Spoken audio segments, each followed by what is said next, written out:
যে সমস্ত নারীর চুল কোনো বেগানা পুরুষ দেখবে ওদেরকে কিয়ামতের মাঠে জাহান্নামে চুলের মধ্যে লটকিয়ে রাখা হবে।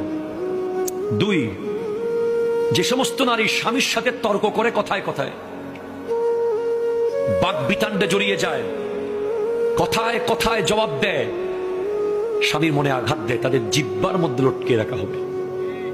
জানিয়ে দেবেন আপনার ওয়াইফকে। আপনাদের সাথে আসতেছি একটু পরে। শুধু মেয়েদের কথা বলে চলে যাওয়ার লোক আমি না, আপনারাও আছেন সামনে। যে সমস্ত নারী পরকীয়া সম্পর্কে লিপ্ত এবং বিয়ের আগে বিবাহ বহির্ভূত প্রেমে লিপ্ত, এই সমস্ত নারীদের বুকের দুধের স্তরের মধ্যে প্যারাক মেরে লটকিয়ে রাখা হবে জাহান্নামে। নাউজুবিল্লাহ। 4, যে সমস্ত নারী উপকার করে খোঁটা দেয়